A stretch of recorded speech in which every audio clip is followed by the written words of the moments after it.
नमस्ते भाइयों और बहनों। Hello dear brothers and sisters and my dear friends. हमारे भी एग्ज़ाम नेक्स्ट वीक से शुरू हो रहा है। Our final examinations here for phase 1 training and UPSC just about 30 days from now. तो आपके पास 30 दिन हैं और अगर मई में 31 दिन का महीना है तो आपके पास नियरली 30+ डेज हैं to make sure that your strategy works on the right day at the right time, वरना बाकी सबका कोई इंपॉर्टेंस नहीं रह जाएगा फिर।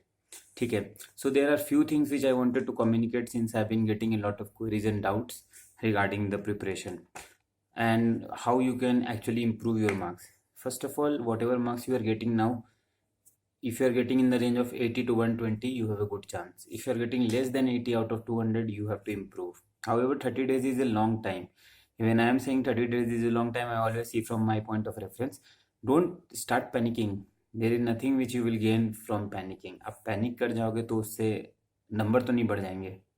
Think objectively, think logically. Don't think कि ये मेरा थर्ड अटेम्प्ट है, इसमें तो प्रीलिम्स निकालना ही है, कभी नहीं निकल रहा है. Don't try to take pressure. This is a new attempt, this is a new examination. It has no correlation whatsoever with the old examinations that you gave. You can only gain from those examinations. There is nothing to lose.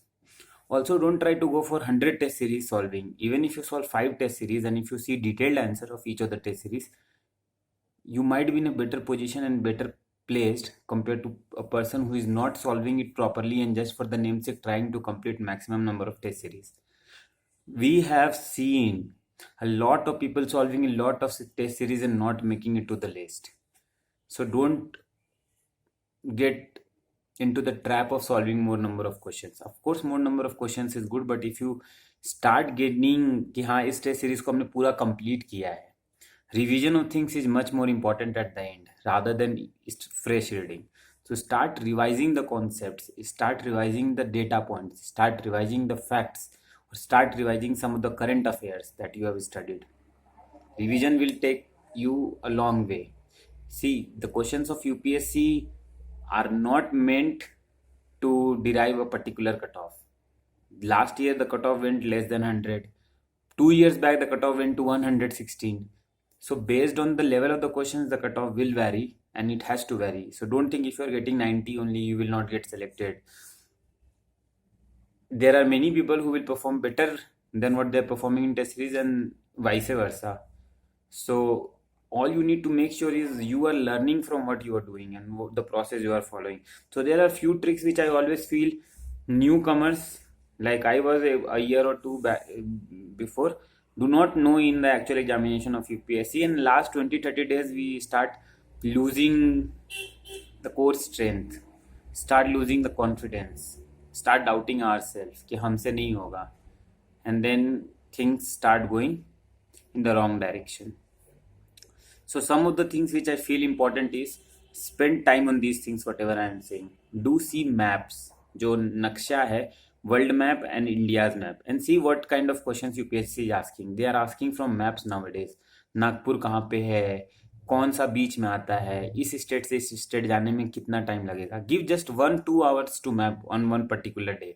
2 घंटे में आप world map, India map के main चीज़ों को देख लीजिए, gulf countries को देख लीजिए, आप पुराने क्वेश्चंस देख लीजिए जो बार बार पूछते हैं वो. You will be in a better position. आपको हर चीज़ नहीं देखना है, नॉर्थ अमेरिका का मैप आपको नहीं देखना है. You have to just identify what UPSC ask. Bharat के ईस्टर्न जोन में क्या है, एशियन कंट्रीज में कौन कहाँ पे है, चाइना और रशिया और जापान और रशिया में कौन कौन सा बॉर्डर वाला कुछ होता है. And there is something which is in news, Panama leak जैसे हुआ था तो पनामा कैनाल कहाँ पे क्या है, थोड़ा मोड़ा आपको देखना होता है. Middle east is very important. Point number 2, if you get time do read history, कुछ कुछ चीज़ जैसे India independence movement. This will have highest productivity Bharat की आज़ादी की. उससे जो सवाल रिलेटेड, अगेन मनोहर पांडे का जो करंट अफेयर्स होता है उसमें बहुत जल्दी जल्दी में सब खत्म हो जाता है और सिर्फ प्रीलिम्स पर्सपेक्टिव से लिखा हुआ है, तो वो बहुत अच्छा है. देन एंशियंट हिस्ट्री, अगर आपको शौक में, अगर मान लीजिए आपको पढ़ने का मन नहीं कर रहा है तो शौक में ही आप एंशियंट हिस्ट्री पढ़िए. Ancient history now it is has a very good productivity. पढ़ सकते हैं आप कुछ ना कुछ उससे. And there will be cases in which you will get good. Might भी कि आप एनसीईआरटी ही पढ़िए, इधर उधर से नहीं पढ़िए, और उससे हो सकता है कि कुछ आपका भिड़ जाए. देन साइंस एंड टेक्नोलॉजी, उस पर आप ज़्यादा ध्यान न दें क्योंकि जो भी आता है उसमें most of the answers are correct. Match the following का एक ट्रिक होता है जनरली जो एप्लीकेबल होता है, all tricks will have exceptions. वो यूपीएससी कभी भी कोई भी एग्जाम चेंज कर सकता है। एसएनटी मान लीजिए आपका मैच द फॉलोइंग में ऐसे ऑप्शंस आते हैं, मान लीजिए 3 लेफ्ट में 3 राइट में, one and then they are saying कि which of them is following matched correctly, one, one and two, all three are correctly match, none of this. Maximum chances होगा इसका आंसर या तो वन ऑफ देम या all three of them. दो matching सही नहीं रहता है जनरली, मैं ऐसा कह रहा हूँ। वो क्या होगा कि मैचिंग में जो सवाल बना रहा होगा आदमी तो उसने ऊपर नीचे कर दिया होगा मैचिंग में। तो अगर आपका कोई, अगर आपको दो सही पता चल गया और अगर आपको तीसरे में कंफ्यूजन है तो go for all of this. अगर आपको एक सही पता चल गया, एक गलत पता चल गया ऑलरेडी, तो go for only one of this, don't try to go for none of this. अगर ऐसे क्वेश्चन आते हैं जिसमें सिंपल दिया रहता है स्टेटमेंट ए बी सी और डी स्टेटमेंट होता है none of this, don't go for none of this, generally वो नहीं होता है। लेकिन अगर ऐसे स्टेटमेंट्स आए जिसमें आपके A B, both A and B, none of the A and B, उसमें नन ऑफ दिस हो सकता है। बट जो जनरल स्टेटमेंट्स होते हैं डायरेक्ट लाइन वाले, उसमें नन ऑफ दिस जनरली नहीं रहता है। ठीक है, डेटा फैक्ट्स ये सब यूपीएससी जनरली गलत कर देता है। तो इसका आप देख सकते हैं लास्ट 2-3 साल के क्वेश्चन में कि ये इतना ऑर्बिट पे चंद्रयान जा रहा है, तो वो गलत होता है जनरली। ऑर्गेनाइजेशंस कब बना या उसकी कितनी मीटिंग है, ये सेकंड मीटिंग है, थर्ड मीटिंग है, जानबूझ के वहां पे देखिए एक क्वेश्चन सेट करने वाला where he can do mistakes and where he can deliberately commit mistakes, so these are the things where they can commit. And लगेगा कि सब सही है पर वो डेटा वो फैक्ट में गलती किया जाता है। एटिमियोलॉजी एक टर्म होता है जिसमें जैसे होता है ओमकारेश्वर टेम्पल, तो ओमकार किन को बोलते हैं, शिव को बोलते हैं। तो even from the name if you are good in Hindi, आप कुछ नाम से भी निकाल सकते हैं क्वेश्चंस को। कई बार 2-3 क्वेश्चन इस तरह से निकल जाता है कि सूर्य टेम्पल, बहुत सारा चीज इस तरह से आपको नाम से पता चल